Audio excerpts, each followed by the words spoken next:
I turned 30. And I flipped out. I realized I had spent my entire life in Ohio. I took it really, really hard. And the people said to me then, and they still say to me now, age is just a number. All right, fine. Then your weight is just a number.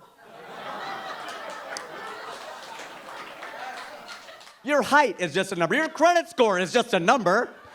Your cholesterol is a number. Your blood pressure, those are just numbers, right?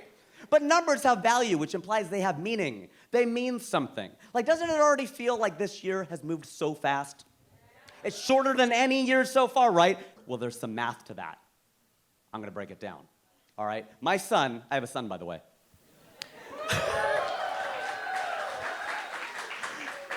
My son is turning 2 years old. I know. He's turning 2 years old, so this next year of his life is 50% of it, right? 1/2, 50% of his life, it's gonna feel really long to him. This next year, I'm almost 50. I know, black don't crack, brown don't frown, that's what I'm saying. So this next year is 2% of my life. So to me, it's gonna feel really short, to him, it's gonna feel really long. And the only reason I tell you that is to depress the hell out of everyone in the room. No, I say it because I want people to stop saying age is just a number. It's crap. In fact, toilet paper is a very good analogy, in fact, because when you sit down and check to see how much toilet paper is left, hopefully in the reverse order, you check and then you sit down. When you think half of the roll is left, there's actually less than half left because of the way that circumference works. Think about it, right? There's more on the outside than there is on the inside, like people in LA.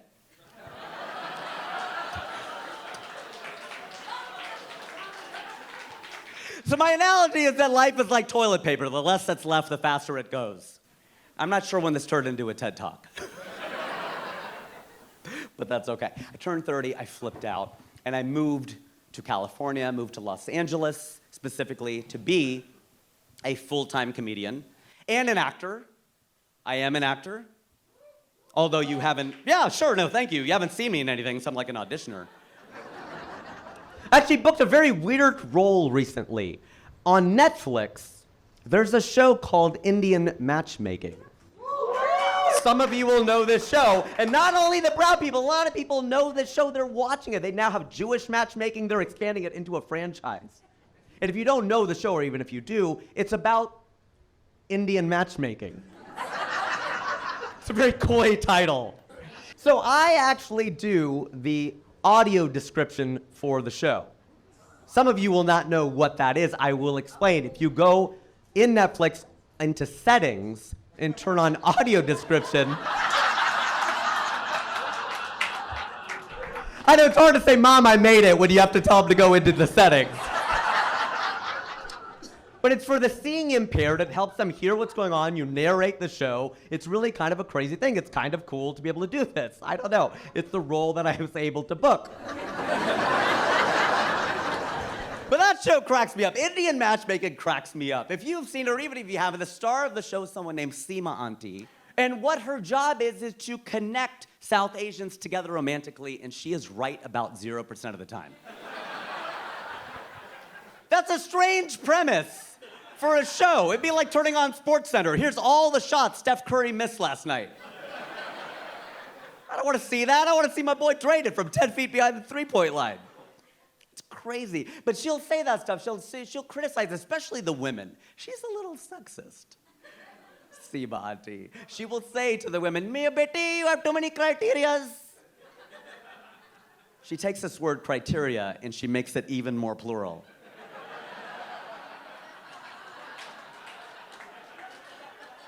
To show you how single you are. It's true that she'll say to them, she'll go, "You know, you get 60, 70% of what you're looking for, it's okay." Really, Auntie? When's the last time I could bring home a 60, 70% on a math test? Any place that you leave is frozen in time for you. My parents came to this country in the early 1970s. And the typical story is the man comes over with a degree in engineering, gets a job, flies back, gets an arranged marriage, and brings his bride over to this country. My situation is completely reversed. My mom came here first. Girl power. She came from a progressive Punjabi family. Her parents believed that they had 2 sons, 4 daughters. They're all going to college equally. This is the 1950s in India. They made it happen. Okay, that was amazing. My mom comes over here in 1970. She flies back to marry the man with whom she's in love. It was a love marriage. It was a love marriage, not an arranged marriage. Well, it was kind of an arranged marriage, because my dad arranged to become a completely different person after they got married. In that way, every marriage is an arranged marriage. But he came over in 1973 with a degree in poli-sci, worked as a salesman, my mom as a teacher.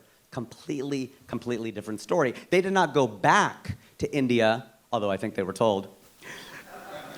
They did not go back to India until 1985, which is a long time. And we thought that was a long time until we found out recently that one of my mom's really good friends went back to India for the first time this year. She left in 1968. And she gets back and she's like, oh my God.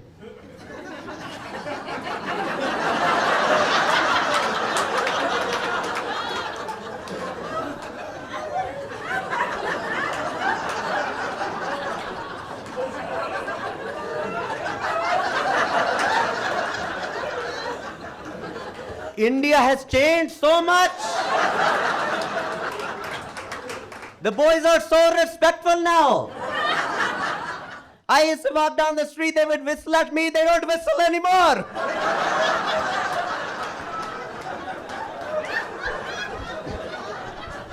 Like, that auntie has swag. I gotta bottle up and sell it like 5-hour energy. Also invented by an Indian. Because, of course, there's not much of a language barrier. It's one thing we can thank the British for, all right? Everybody, there are a lot of people that at least speak English. But they kind of do the thing that Sima Aunty does. They make things plural that are not plural.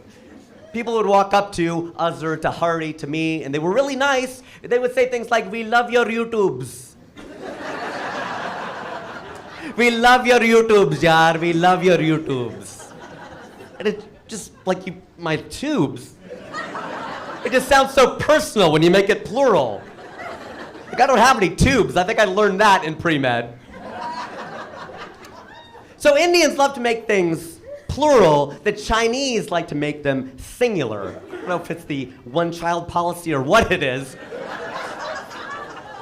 But we were in a Chinese restaurant in Hyderabad, and I had to go to the bathroom. So I'm standing in line, and I see a sign, and it doesn't read men. It reads man. And I'm laughing my ass off. I'm like, oh, the Chinese, they don't know that it should be men. They put man, right? They gotta be wrong, there's no way. Then it's my turn to go inside. I go inside, and there's only one toilet. I'm like, they're right.